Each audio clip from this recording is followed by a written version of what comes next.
All right. Well, good morning or good day to everyone who's joining. Conscious that we do have people from other time zones.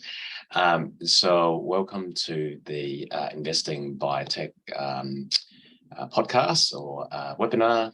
And this week, this month, we're actually talking on genomic medicine. It's really great pleasure to have two panelists joining. So Amanda Cashin from Illumina, who's in her title as Global Head of Illumina for Startups, joining us from San Francisco. So welcome, Amanda. And Nicky Conway, Commercial Director with 23 Strands, based in Sydney. And in other hats, with being involved with a group called Ingenia as well. I'll let Nicky go through that shortly as well. And my name is Nguyen. I'm the hat I'm wearing today is with Horizon 3 Biotech, and I'm on the investment committee. On the program or the flyer we sent out, we also had Professor David Thomas, who is a medical oncologist and CEO of Omico, based in Sydney. Unfortunately, he's not able to join and send his apologies. But let's start this conversation, which I'm very excited to actually. We spoke briefly before, and there's lots to talk about. But I'll start with you, Amanda, and perhaps a couple of minutes, brief introductions about yourself, Illumina for startups, and hearing a bit more about that sort of global landscape.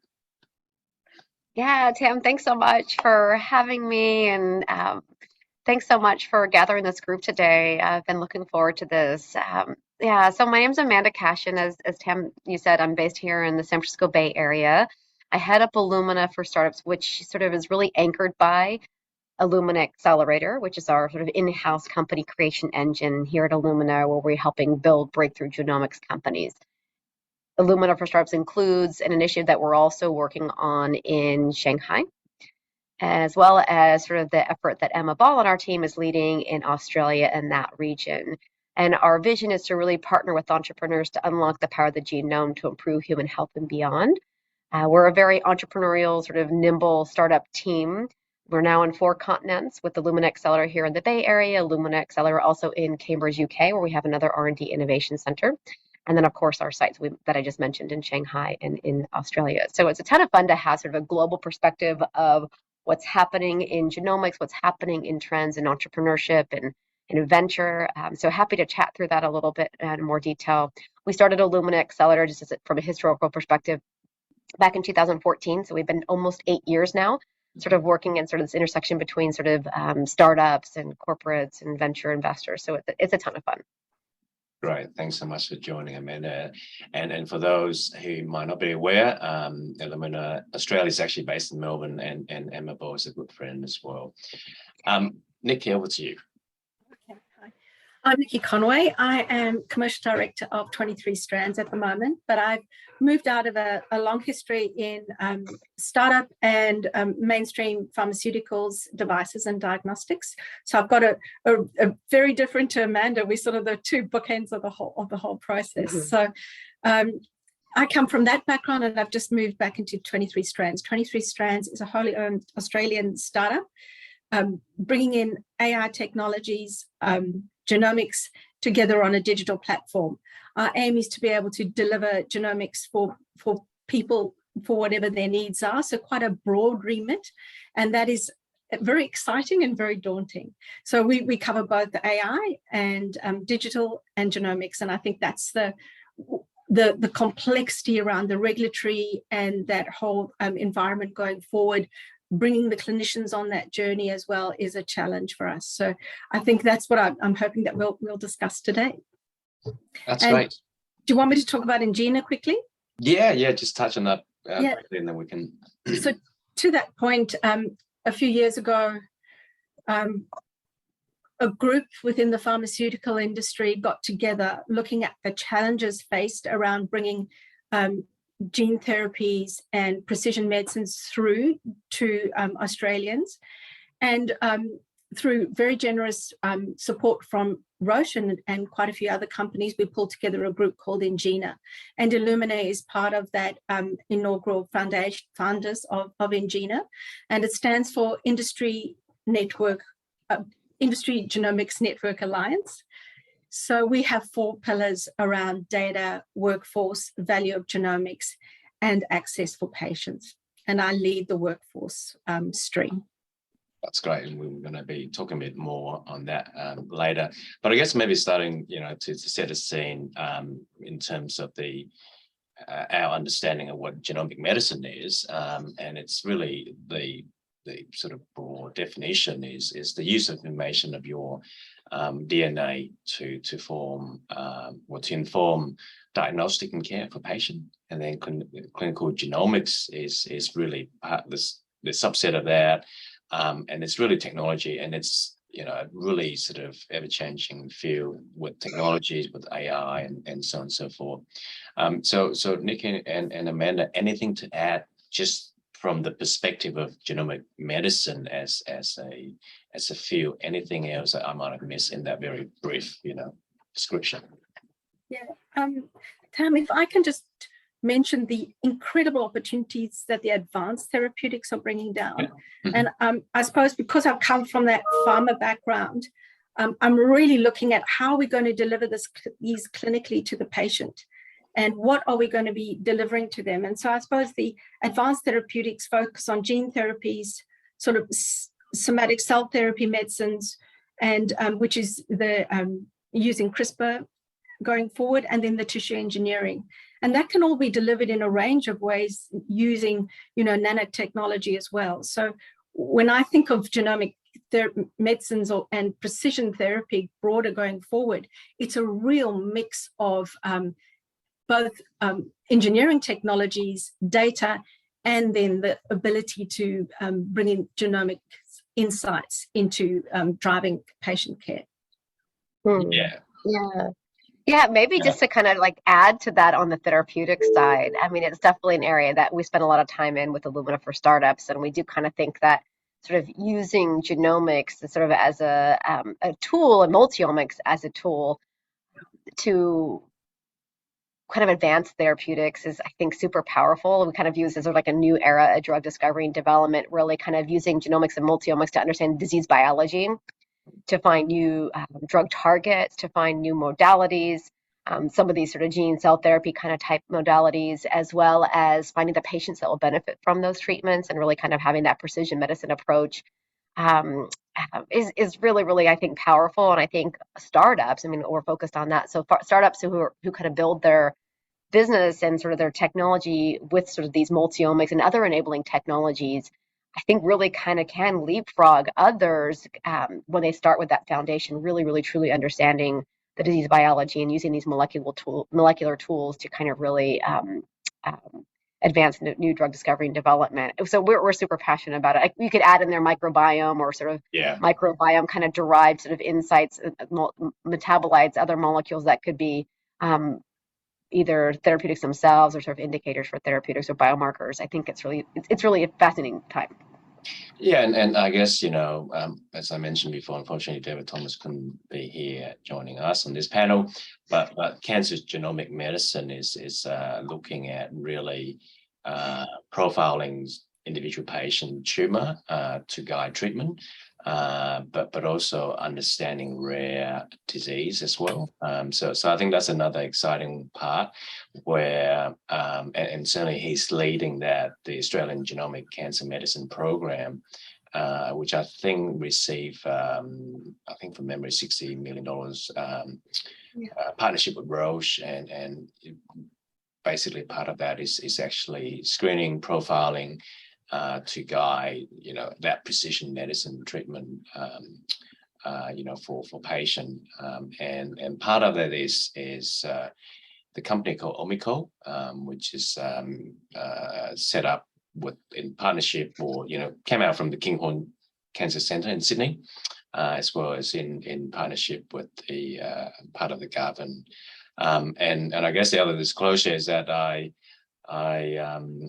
advise or supporting a company called OncoShot, which is Singapore-based, in health insights exchange, and we recently signed a collaboration agreement with Omico, and using that sort of genomics information, all of that, to do trial matching for patient and so on and so forth. So that's sort of the other side of genomics, would focus on cancer. So Amanda, if I could start with you in terms of the global perspectives on genomic medicine, and kind of if you could give a couple of key dot points from the investment, from the trends, from the and we can talk about some of the challenges as well further down.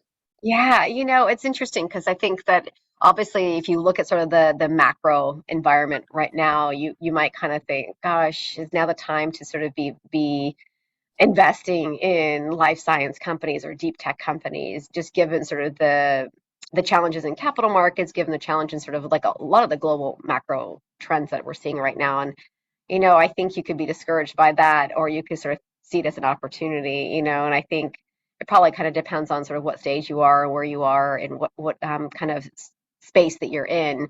But we really see a lot of opportunities for a lot of the reasons we're talking about, right? We really kind of feel like there's these sort of innovations, these enabling technologies, these sort of opportunities that we see in genomics and precision medicine are really kind of unlocking a lot of potential.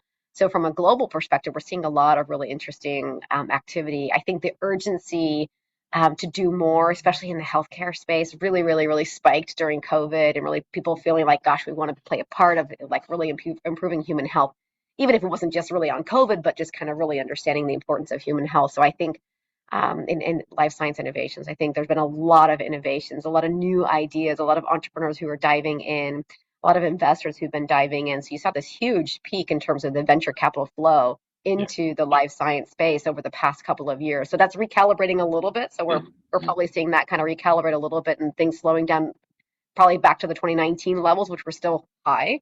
So putting that in perspective, while venture capital may be slowing down, it's still at really strong levels compared to at similar levels compared to 2019, which were all already high. So definitely not the peak of what we saw in 2020, 2021, but we're seeing a lot of VC activity in this space. And I think that's really inspiring. I think it's especially great if you're a super early stage entrepreneur. That's where we spend time on. It's like sort of like either pre-company or company creation stage where you're kind of having a team with an idea and really trying to work through things. And those companies will still sort of feel some impact with sort of some of the cool down in the venture space, maybe in terms of a little bit more sensitivity on valuation, but not a whole lot. And so I think it's a great time for investors to come into that stage, because you're going to see a lot of great opportunities. I think it's a great time for entrepreneurs to start early company creation. I think you're starting to see more pressures around sort of venture funding in the later stages, like the VC stage, maybe even later stage, where companies were thinking about like their plan to go to IPO, and those windows have been closed for some time. Although, hopefully they will open up, not in the not too distant future for companies that will free up sort of investor appetite for that later stage financing rounds, even specifically private companies. And specifically in genomic medicine, what have you seen? Yeah, I guess, you're right. I'm talking more general life science. No, it's still kind of life sciences, but yeah. No, but it's true. And I think what we get really excited about is just the different types of applications, like the really being able to move the needle when it comes to healthcare, and really breakthrough areas like oncology. You were mentioning that earlier. Early detection of cancer is, I think it's a game changer. And now it's on the market in certain geographies.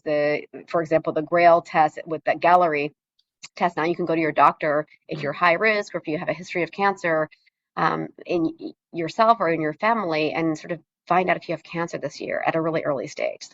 Game changing to be able to find it stage 1, not in all cases, not in every patient for sure. There's still a long ways to go, but it was never available before. And so being able to go to your doctor and ask if you have cancer, and if they find it stage 1, being able to maybe have a surgery, maybe when it's a stage 1 pancreatic cancer rather than stage 4 pancreatic cancer when you've got weeks to live. So I think that's just one example of, I think, the innovations that I think are changing healthcare, empowered by sort of this new revolution. So it's really promising. I think it's exciting. Another area we like, I know that's not the topic of this conversation per se, and because it's not necessarily medicine, but is synthetic biology as well, and the impact of these types of tools for things that sort of will help maybe with sustainability and climate. And so I think it's really cool to see, food tech and material science, kind of green chemistry type solutions driven by SynBio. And so there's a lot of really cool things out there, but oncology, SynBio, gosh, there's so many infectious diseases. There's so many different areas that I think this field is going to impact, not just like in the near future, but for years to come. Yeah, I mean, that's a good point. Maybe the next one we should talk about synthetic biology and application, because that's quite interesting as well. Mm-hmm. Before I go to you, just encourage the audience, the attendees to drop in questions if you have for us, to rather than wait to the end. There'll be time for questions as well, but please feel free to put in the questions. Before I go to Nicky, just a couple of observations as well in terms of all of this, maybe perhaps investment in healthcare in general. Certainly people see, sort of bigger corporations sees the importance of the investment in healthcare. A couple of weeks ago, or maybe last week, so we heard Amazon put in, invested 3.9 billion to One Medical. Yeah. And the other one I thought was quite interesting was TikTok invested in a whole hospital or healthcare chain in China, $1.4 billion. It's like, wow, all of this is just like, sort of really interesting I guess trends. And then a couple of days ago was the world famous retired tennis player is going to be, getting into VC space with Serena Williams doing investment. So fascinating. So anyway, we can swing back to that later. Nicky, your thoughts on our Australian landscape in genomic medicines.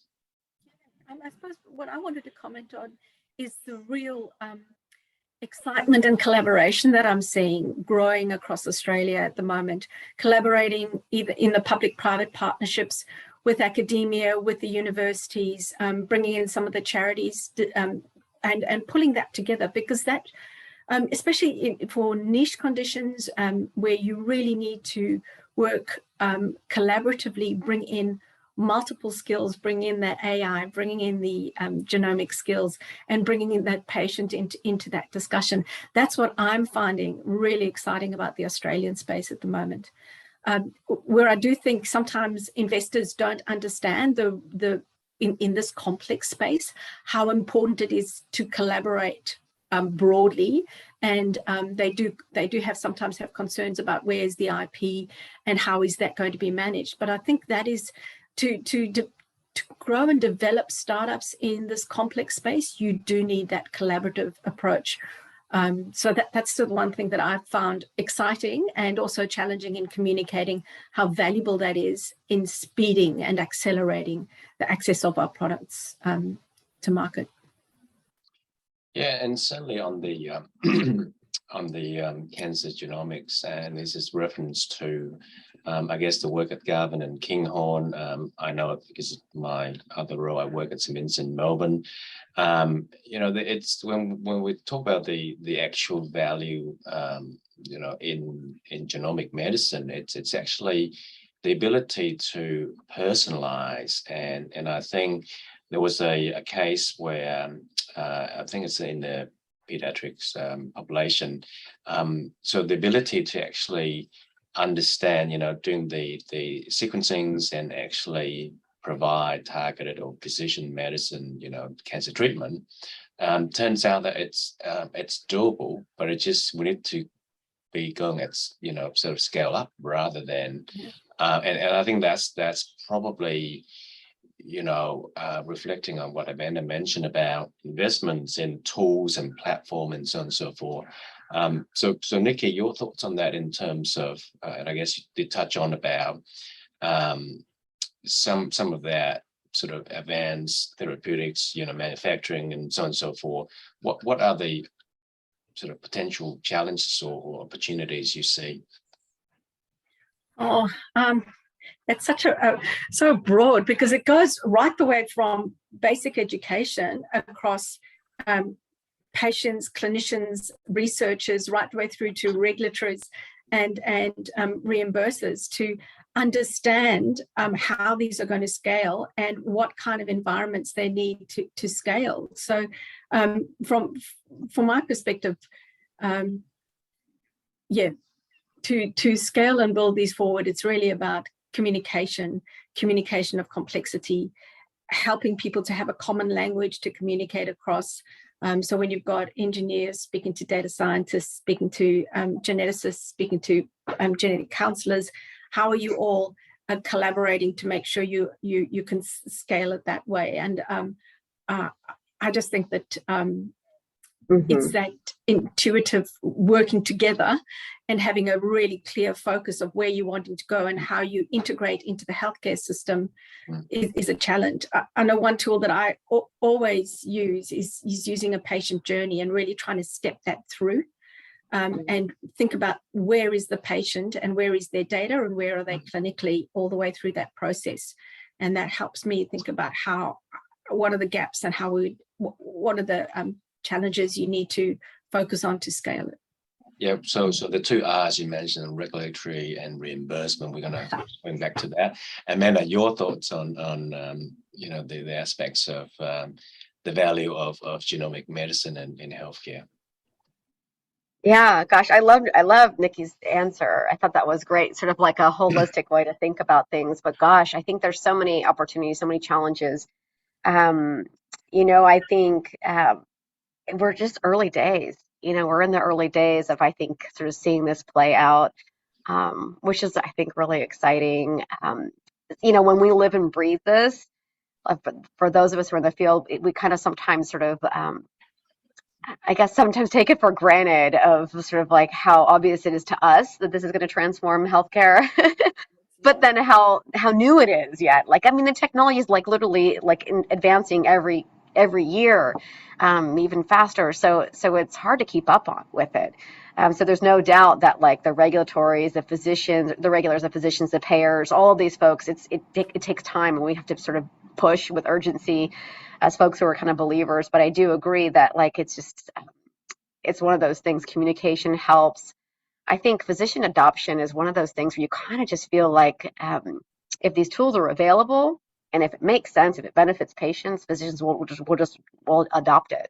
And I think, I mean, obviously it depends on what part of the world you're in, how that adoption will play out and how the physicians sort of will kind of play a role in that. But it's always just kind of surprising, as a patient, as a family member of a patient, just how much you have to push.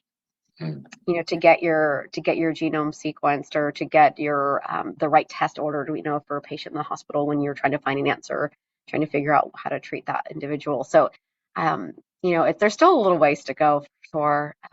But I think a lot of passion and a lot of sort of drive and a lot of innovation will definitely help with that. I think one thing that we think about, I'm not sure, Tam, this is your question or not, but we're always thinking about the startup stage and sort of like the challenges that entrepreneurs face in sort of starting a company or building a company. And I think so much of all this comes down to people. Even a clinician adopting a test or what have you or a treatment is about the people as well. But when you're starting a company, it's just really fascinating, I think, to think about how you find the right co-founder. You're one person. How do you find your second person to kind of like create this company together? How do you find your advisors and convince them to join you? How do you find your investors to convince them to back you? How do you kind of find the key employees to join your company in the early days? And it all comes down to the people, your passion, your vision, your credibility, your coachability, your kind of your skill set. So to me, that's sometimes the biggest challenge is the people side and kind of building the right team to kind of have the biggest chances of success and to have that sort of commercial mindset and that sort of good head on your shoulders. So you can kind of be practical and kind of drive and understand the market. But yes, that to me is what we think about in terms of challenges, is just really kind of building the people side of things.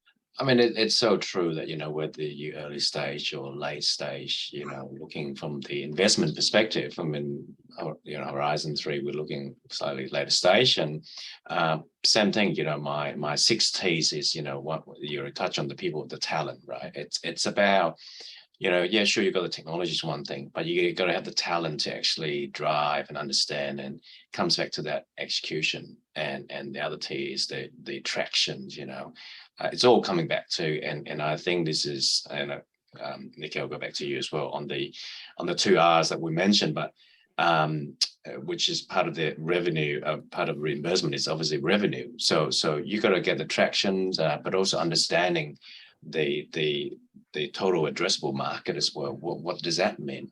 But I think for me, coming back to that point about value, and it's sort of, this is a broad framework, and I, for those who might have heard me speaking on this, so just be patient, because my 4 E's model is really focusing on, and Nicky heard this so many times right now, and I get excited, but we in healthcare, we're talking about efficiency, like how we treat patient, how efficient can things be done, which translates to the economics. Now, the economics of healthcare could be the health economics, of treatment, of procedures, and so on and so forth. And often that when we swing back to think about that economics of healthcare in general, where, in Australia, our healthcare spending is sort of past the double digits a while back. And I think we're sitting on about 13-14%. In the US, probably close to 20% of GDP. And so how we look at that, addressing the experience of the patients, but also for the physicians, the doctors as well, because to your point, Amanda, it's that adoption is so important, right? So, if doctors at the end of the day, they want to, the best outcome for the patient, but the process, how they go about, whether it's ordering, whether make it easier for them, and so on and so forth, it's another thing. And then the last, I've been talking a lot about equity of access, in terms of patient diversity and so on and so forth. What does that mean? How does that, when you're talking about rare disease that, around the globe, and you end up with 20,000 people with rare disease, well, it's not that rare, right?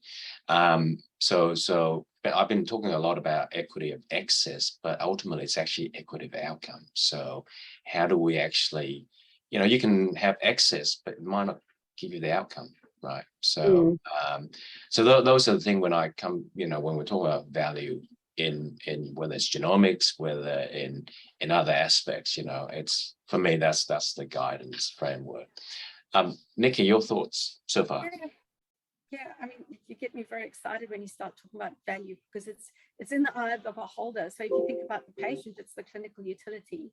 If you think about the company, it's what's their return on investment.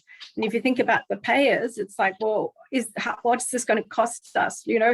Like where's our value for our healthcare system in it? So it really depends on who's looking at it. But what has frustrated me for a long time in the HTA assessment, the health technology assessment space, is their definition of value by the payers, which in Australia, if you go to MSAC or PVAC, it's about what are you replacing? What is the item you're replacing? So when I took PGD, pre-implantation genetic diagnosis, through to MSAC, I had to replace the cost of a termination, which was $1,000, with a many $1,000 product, which provided far more value.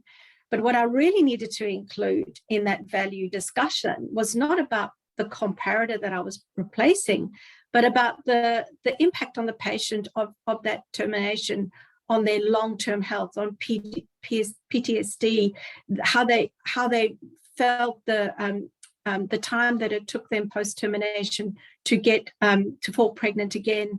All of those aspects could not be included because they are really very, very variable.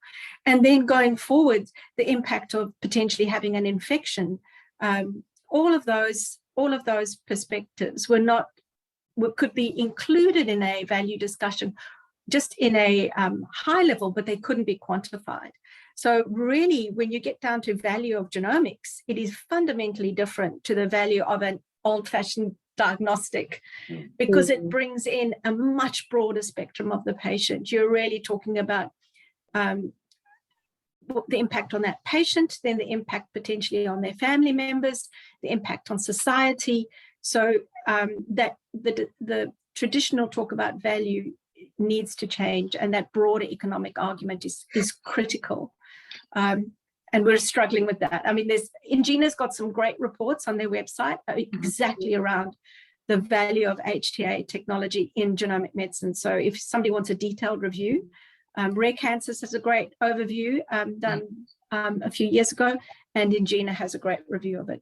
So Nicky, I'll say with you on that point, because, and I've read through some of that report from Ingenia website.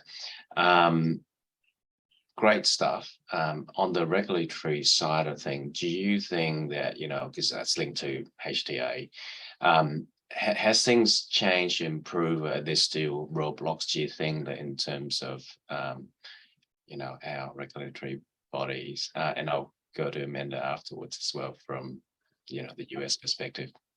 From a regulatory perspective, I think technology is evolving, and that is really hard for the regulators to play catch up to science driving forward, and the regulators are really playing catch up. And one, the regulators need education to learn and to think forward as to what is the implication of this new kind of innovation for patients in the future. So they've almost got to have a crystal ball going forward, and then try and put together regulatory guidance that would work here. But as we all know, and with Amanda sitting in the US, that global, we need harmonization with what's happening globally, because if we're out of sync, patients just are left without that access that you're talking about, where our US colleagues might have access, and we're sitting 2 years later without any access to something because of our regulatory environment or our reimbursement environment. So it's education of regulators and payers, as well as really understanding that there's a harmonization need to make sure that we're on the same page and having a collated thought process around these new technologies. But it is evolving. I think we'll catch up, and we'll always be playing catch up. Yeah. So I see a bunch of conversation in the chat room. I'm sure I was going to say. Let me because it's all kind of circulating around sort of what we're talking about here, which I think is around adoption and reimbursement and regulatory. I was going to mention, so thanks, Kelly, for the question. So you saw the question, and we'll go back to Minesh as well. But if you, in your answer, if you could cover some of that in terms of the main barriers to clinical adoptions, and then whether the second question is regulators have professional bodies have their arms around precision medicine techs. Yeah, and gosh, there's so many experts in this field, so there's a lot you can talk around market access. Illumina has a whole team in-house who's focused on this and working with a lot of others to kind of help drive market access, which includes some of the societies endorsing some of these tests, and some of the sort of reimbursement strategies from some of the payers to cover some of these, if we're talking about specifically diagnostics. So I think it's really cool. I think what's also really, really powerful is the patient voice. So that's mentioned in here too, and Nicky, you mentioned that in the patient journey. I mean, gosh, if you look at sort of like the non-invasive prenatal testing space, and I'm not sure how rapid that adoption was in Australia and New Zealand.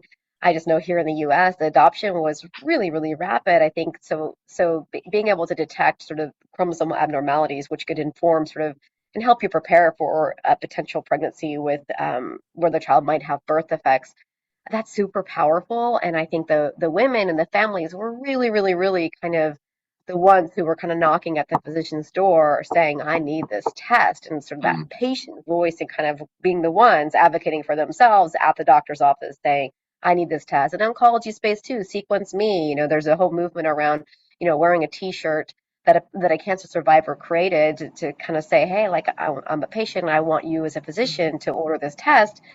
And that also, I think, puts pressure on the patient groups and the medical societies to kind of pay attention as well. So only recently, did the American Society of, I think, Obstetrician, ACOG, American Society of Gynecologists, something like that.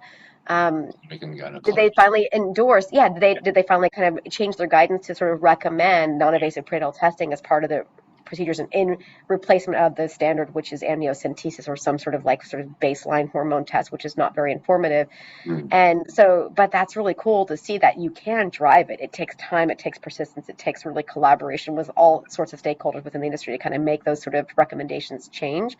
But I think that's where patient advocacy groups can come and play a role. I think that's where individual patients can come and play a role to help drive some of those professional bodies to kind of start sort of making those guidelines and recommendations. So I think that will also then influence payers to wanting to cover those kind of treatments. So I do think there's a ton of power in the patient and the patient advocacy groups to kind of help drive some of that change, which is exciting. It's not easy. And unfortunately, because we're at the frontier, I think it's going to be that way for some time. And I think, just to ask questions here, definitely patient advocacy and in any healthcare setting, we're talking about patient at the center. And so you got to be able to, the patients, their family, and the community need to drive that change as well.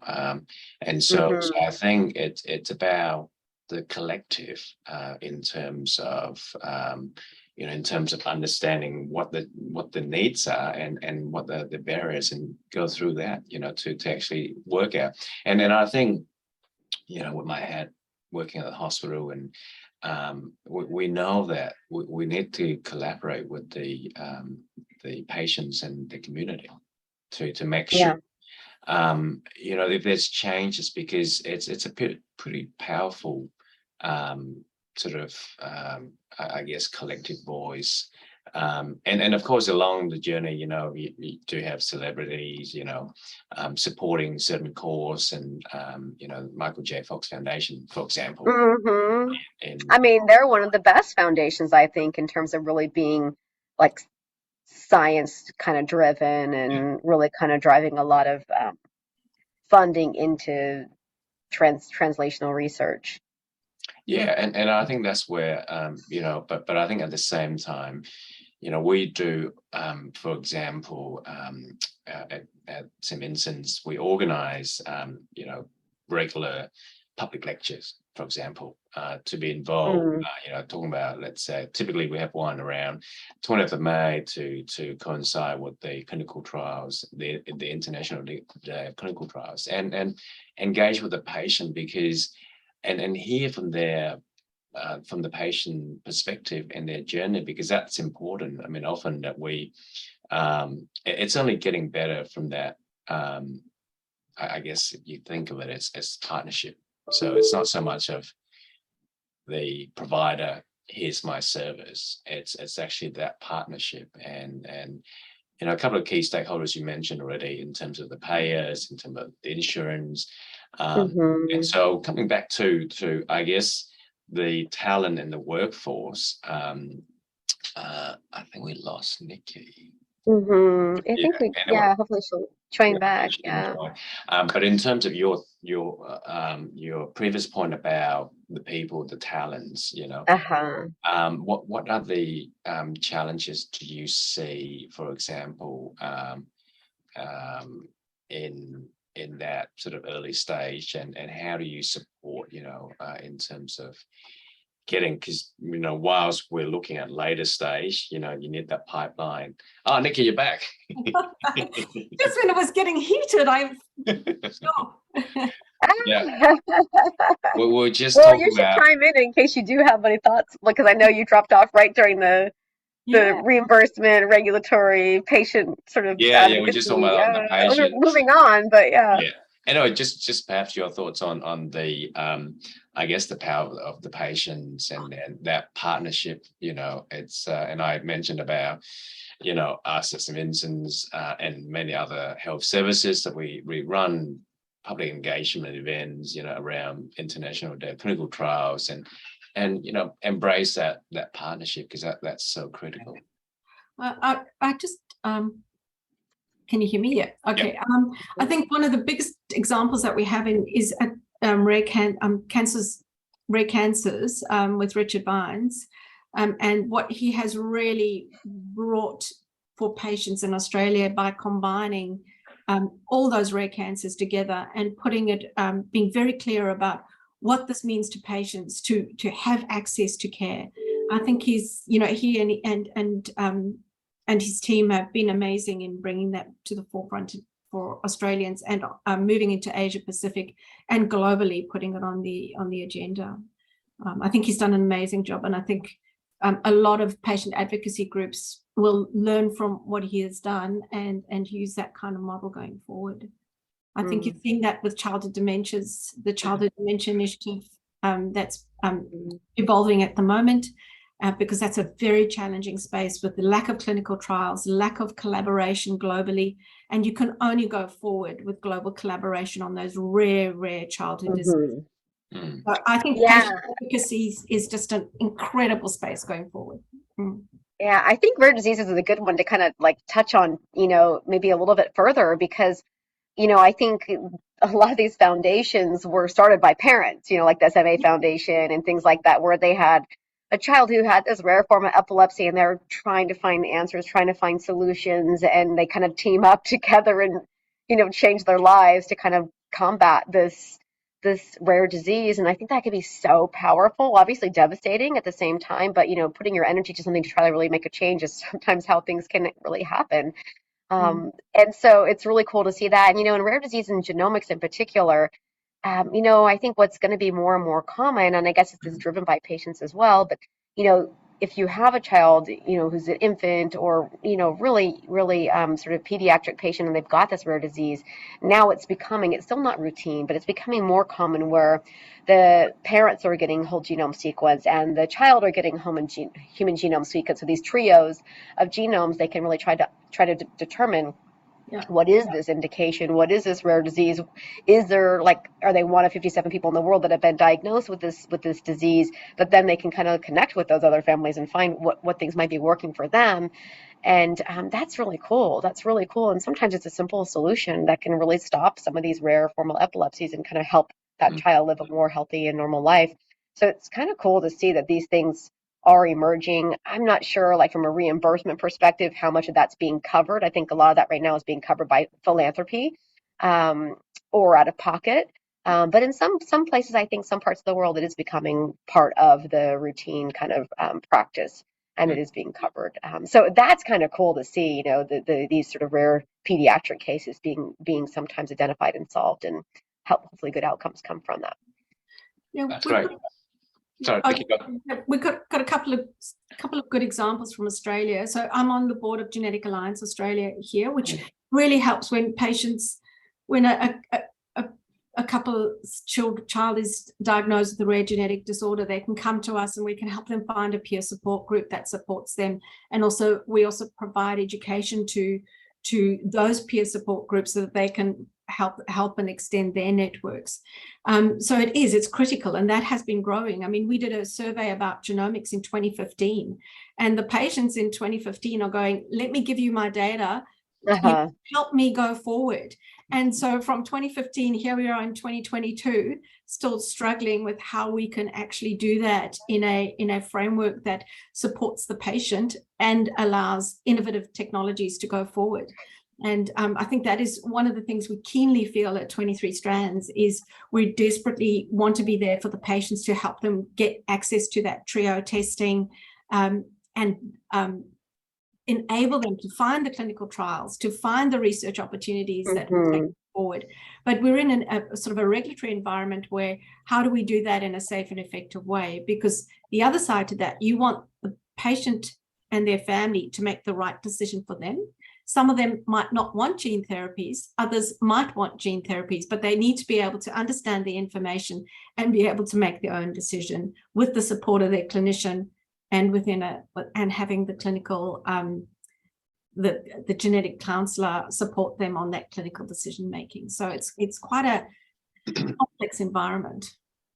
Yeah, and in terms of, you know, circling back to some of the groups we mentioned before, be remiss me if I'm not mentioning Australian Genomics, which is the NHMRC, you know, it's a national body, and it covers a broad range of, I guess, aspects, you know, from ethics, governance, you know, patient support, looking at the, I guess, genomic research and translation, and how we go about, you know, moving that.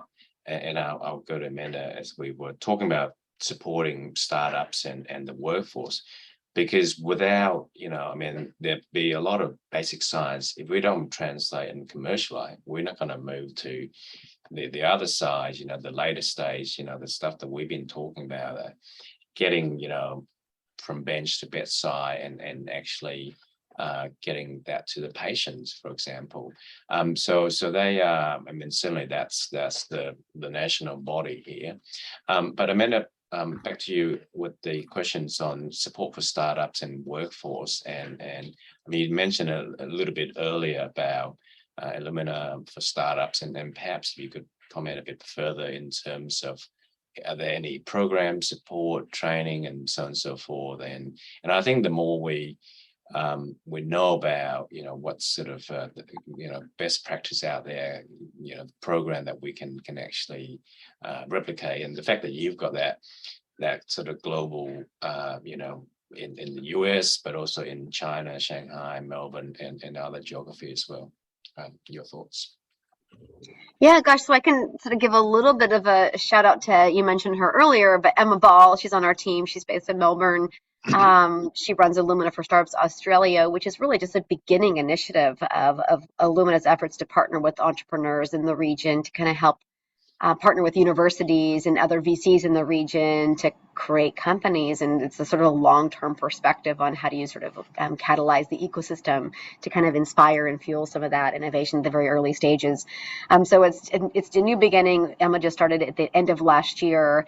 And the goal is really to kind of, at the beginnings, we have a mechanism to provide a little bit of grant funding to these startups in the form of sort of sequencing projects, where the startup could come to our site in Melbourne to conduct a couple of experiments, to generate some proof of concept data, to achieve some key milestones, do some coaching sessions on the business side to help them kind of sort of think about their business model, and is now the time to kind of go all in with their startup or take their startup to the next stage.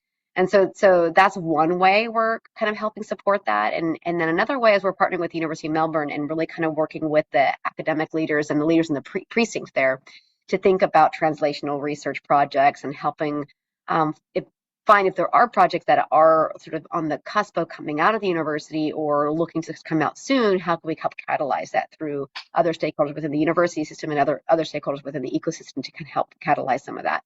And a lot of it does come down to thinking about the key questions, the key people, how do you dream big? Like, what's that sort of venture? In our mind, we're always looking to create venture backable businesses. That's not the only route, of course. You could license the technology out that could also make it to the market. But in our world, we're always thinking about how do you build that venture backable business?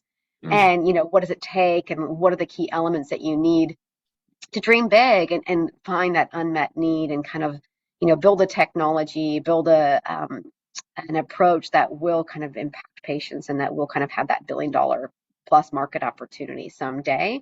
Sometimes what we find is, especially if you're kind of somebody earlier in their career and they've got a certain skill set and they're kind of thinking of maybe some of the low hanging fruit. They feel like it's low hanging fruit. For example, maybe they're really interested in drug discovery, but they'll say, well, I'm going to build a software company to start and help with sort of drug discovery. It's like, okay.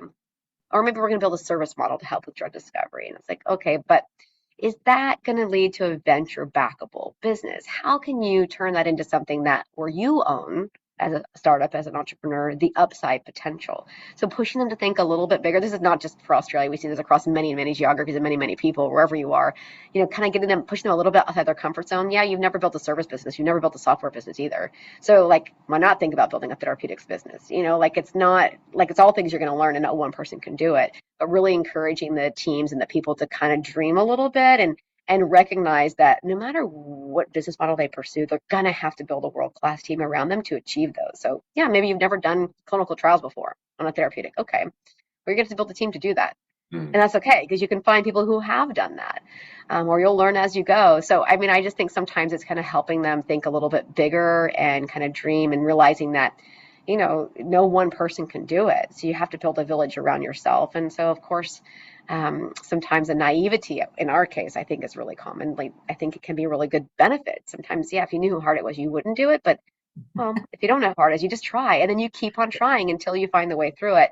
So we like people who kind of can dream big, and we can help push them to think a little bit outside their comfort zone.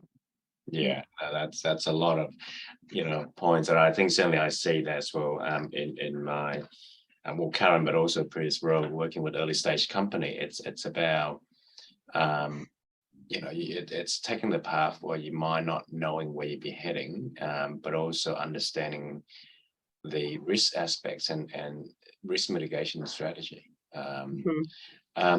Nicky, Ingenia's put a few sort of great reports on workforce, and this is the part where I think Amanda, from the context of our Australian landscape, we've got a new government, and they've been talking about 1.2 million tech jobs by 2030, I think. And for the size of our populations at 26 million. So that's a lot of tech jobs that we're talking about. And I was at the Innovation Summit recently, and I keep saying that, great, but there's healthcare side of things. So hopefully that 1.2 million tech jobs, move across into healthcare, because we're dealing with a lot of data, big data, a lot of other aspects, analytics, AI, all of that. So we need that. But certainly there's a huge issue in the healthcare system where every government, state government, saying we're going to have more doctors and nurses. Yeah, dealing with some of the challenges backlog, but you've got to invest in the technology moving forward. So in terms of from Ingenia and your other sort of involvement in this space, what are the key highlights in the workforce development for now and the future, really? So Ingenia has, and MTP Connect paid for Dr. Oren Chisholm and myself to do a review of the workforce needed going forward to take precision medicine forward. And what we looked at is the whole, if you think about the whole translational medicine space and the kinds of roles across that, we developed a framework that focused on the medical science and technology skills needed, then the translation and clinical application skills, the governance and regulation, and then the professional practice. So we divided into those four quadrants, and then built in place subdomains for those, and then a level of knowledge required for those. So if you're bringing a software engineer into a genomics company, what is their level of education at this stage, and what do they need to progress? So that helps you doing like a snapshot of where they are now, and then understanding what they need to build in. And we found that governance and regulation and the professional practices were quite critical, because if you think of professional practice, one of the things we identified is critical thinking and creativity and problem solving. Now that is part of your professional practice if you're moving into genomics, precision medicine space. If you're not somebody that can bring that critical thinking, you're really going to be challenged in that space. So, and then the ability to collaborate. Some people are fantastic working just by themselves, but in the precision medicine area going forward, you are going to have to be able to bridge between the engineer, the data scientist, and the clinician, as well as speaking to the patient advocate and being able to bring that all together. So I'd encourage people to go and look at that report, because our mind is the first one done across the whole industry globally, and we did try to break it down to a really practical application that could be used for a startup. It can be used for pharma.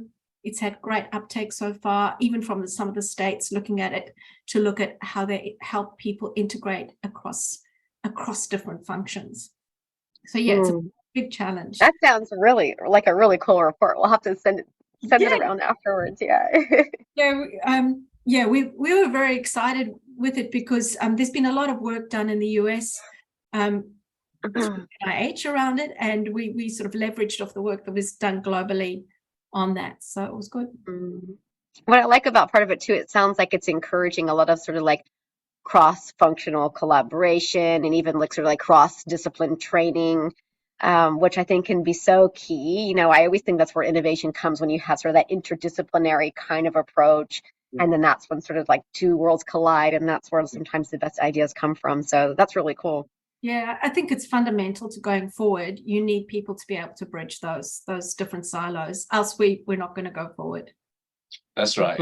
It's almost like the analogy of rowing, isn't it? You need different, pretty much similar skill set, but depending on where you sit in the rowing, right? Yeah. Your position, but it's actually, you know, as I mentioned before, that 1.2 million tech jobs, it's so important that, you know, in the healthcare, in the life sciences, we get, you know, being involved, being at the table and say, this is the future, you know, Yeah, apply your skill set to solve big medical problems that are going to really change human health. So yeah, I love that. That's right. It's and you know, from Horizon perspective, it's about investing in technology that impacting lives, not only in Australia but globally. I think often we tend to forget that, you know, there's 8 billion people on this earth, and so whatever solutions, you know, you come up with, you know, impacting, creating change in your geography, but there's opportunity to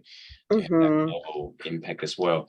So it's been. And really quickly, Yeah, we're out of time. I was just thinking, so like sometimes you get sappy and think about like students and like, you know, like advice you would give a student or like yourself, you know, however many years ago. And I think, Nikki, some of that comes to sort of like, you know, just encouraging folks when they're thinking about picking their major in school or like what grad school they're going to study, like what discipline they're going to study in grad school.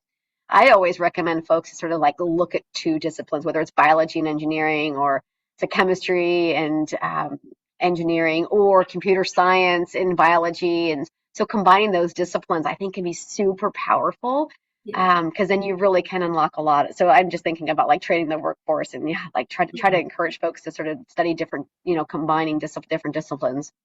Yeah, that's exactly right. In Gina, at the moment, we're looking at how do we help people doing internships and also bridging mid-career changes.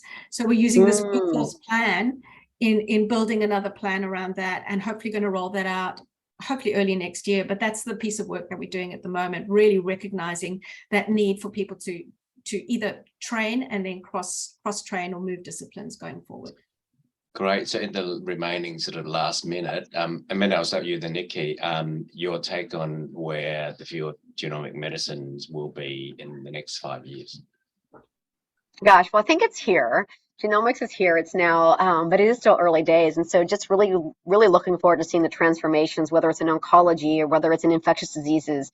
I think obviously sort of antibiotic resistance is a huge problem the world is going to have to face. We've already seen that with sort of the pandemic with COVID and infectious diseases, but there's still so much more that we have to tackle there. Climate. There's so many areas that I think this kind of technology can impact. So I'm excited to see, but I think there's definitely need for urgency and a lot of folks coming together to solve some of these big, huge unmet needs.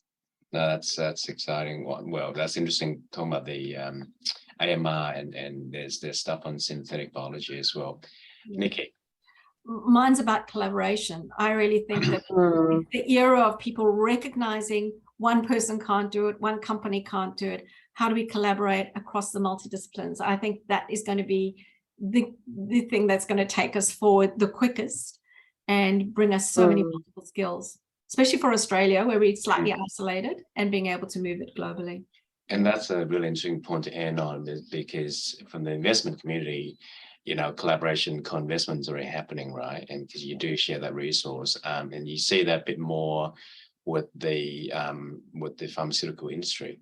You know, the more they collaborate, and this is like before the pandemic as well. But I think the other part is actually academics, researchers, clinicians see the value of that, because that's really how you're going to scale and creating bigger impact. Excellent. On that note, I'm going to draw this to a close and really appreciate Amanda's and Nicky's for your time joining our podcast, and thank you to all of the participants for attending and for the questions as well. And until next time on our Investing in Biotech podcast, which will be next month. Thanks again, and see you next time. Great. Thank you so much, Tim. Thanks. Bye for now. Take care. Bye.